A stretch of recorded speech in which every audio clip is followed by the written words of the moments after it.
Here be monsters. I'm not really going to do a smear video on anybody at this point. Well, a little bit.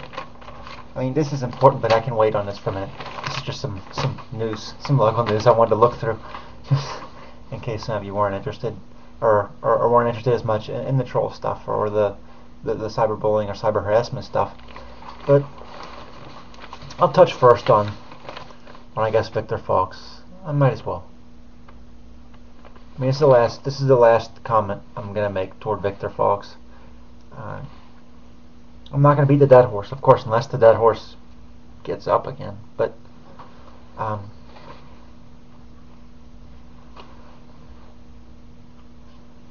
you can take off the mask, Sean, and I'll leave it at that. Okay. On another note, here we go. The Enquirer's complicity in a cover-up. A GOP cover-up.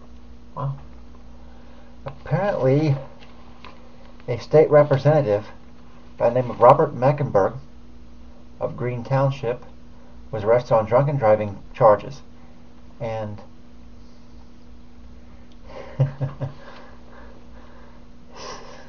look at this guy. Apparently, a GOP tried to cover it up. I'm not going to get into that specifically as much, but I just wanted to talk a little bit about that. I'll show you here a picture of the guy. I'm going to tell you what this guy did. I'm going to show you his picture, then I'm going to tell you what he did specifically. Here he is. That's the guy. State Representative Robert Mecklenburg. All right. Okay. Now here's what this guy did. This is really he was arrested back in April on drunk driving charges. They tried to cover it up. They tried to hide it. Local news station in Cincinnati picked it up a couple months later after someone leaked it to them. You always have leaks, right? Anyway, he was arrested for drinking and driving. He was driving while intoxicated, under the influence, over the legal limit.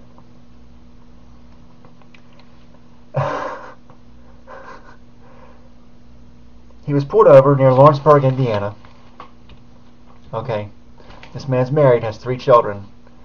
Pulled over in Lawrenceburg, Indiana, by an Indiana State Trooper with a stripper in his car from the Concepts nightclub. And he had Viagra in his system. You see, he didn't want to take the breathalyzer because he knew he'd fail it, and decided he was going to go to the hospital and get a blood test, because I guess he was thinking back in his mind that his blood alcohol level would have dropped by the time he got to the hospital to get the test. Yeah, well, his alcohol level had not dropped. He had failed field sobriety. He was still above the legal limit when he got to the hospital, and they also found Viagra in his blood. I don't know what this guy's going to tell his wife. I mean, yeah. Another one. On another note, Steve Chabot. I'll read this one verbatim. This one's interesting. Steve Chabot, in a move that only can be viewed as crass politicking for his angry, white, anti-suburban base of supporters, Congressman Steve Chabot wrote a letter last week to the U.S. Transportation Department asking to rescind $25 million that it awarded last year for Cincinnati's streetcar project. I don't know if anyone's heard of that. A lot of people throughout the country do know about the streetcar project in Cincinnati. Anyway, he asked them to rescind the $25 million. The GOP lawmaker alleges the project might not have the same benefit now that it's been scaled back after losing $51.8 million in state money. Okay. Which was yanked by another Republican, Governor John Kasich. Thankfully, federal officials appeared unmoved. Voters in 2009 soundly rejected Issue 9, which would have required a public vote on any rail funding, with 56% opposing the potentially deal-breaking restriction. Chabot needs to remember the will of the city voters, and has been expressed that he represents more people than a few local activists in Westwood. Campaign contributors, I would imagine. But this is interesting stuff. We actually look into some of the politics and some of the things people do, and the way they actually the way they hide behind politics in their attempt to get paid off money in the form of campaign contributions. I just wanted to share some of that. I thought it was kind of interesting. We've got politicians in this country who are ignoring voters, ignoring their constituents, and listening to a very small segment of the population.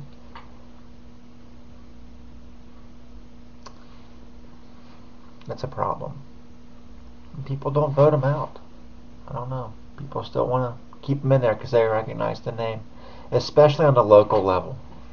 I really wanted to throw that out there because on the local level it's actually a lot worse than it is on the national level, because the name recognition has so much more meaning on the local level because you see these people.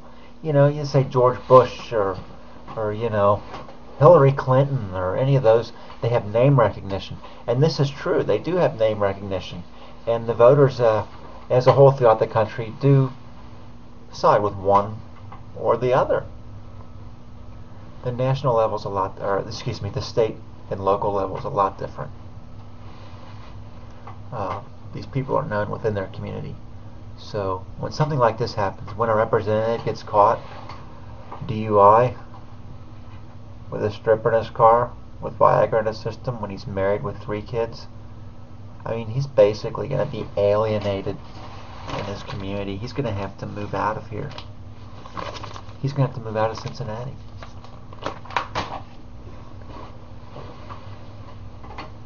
But Shabbat, on the other hand, I mean, he's still able to follow the money. He's a little bit more smart about it. That's the key. Accomplishing your goal and being smart about it. The differences between those 2 articles there. You can actually draw differences between people like by certain people online here and the way they operate and the way they are able to manipulate people and get people to do things that they want them to do. You have people that make stupid mistakes, and you have people that you have to watch a little bit more closely, that you have to really kind of work at. I haven't found anybody that's really that difficult yet. But who knows what will happen tomorrow. This is YouTube. Here be monsters. And you all have a good evening.